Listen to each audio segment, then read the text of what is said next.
Welcome to Win the Day from Back to the Bible. I'm your coach, Pastor Nat, and today we're going to talk about enjoying our spiritual makeover. We love makeover shows, don't we? It doesn't matter if it's a home makeover, a restaurant makeover, or a total body makeover. We love them. Why is that? I think it's because it's all about transformation.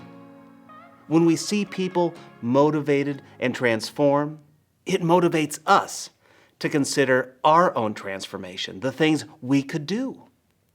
I mean, if that couple can buy a home and flip it, why can't we?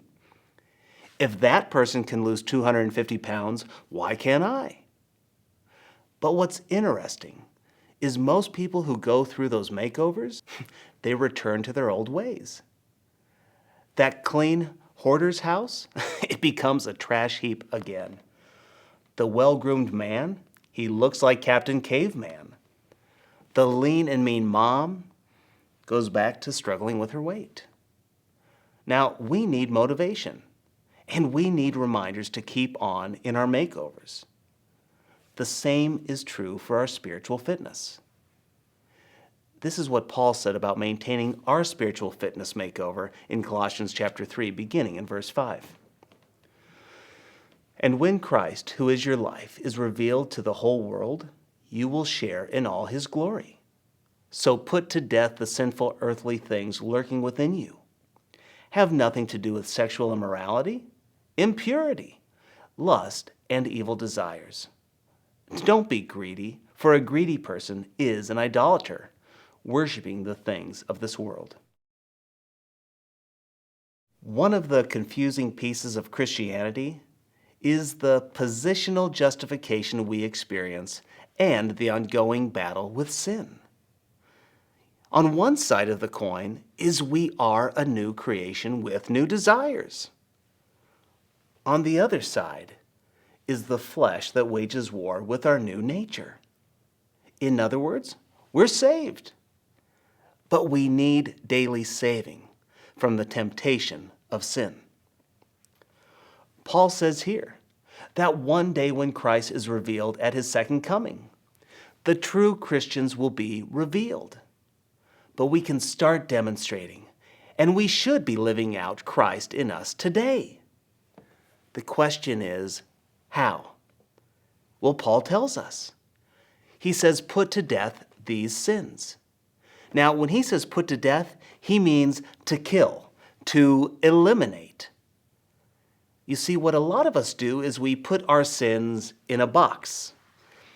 We put them in a closet, but we leave the door open. We like to put our sins to sleep, but we don't like to kill them. Paul says you have to take them out.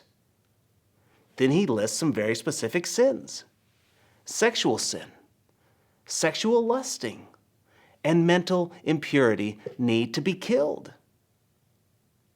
Evil desires, the sinful thoughts and mindset, they need to be blown away.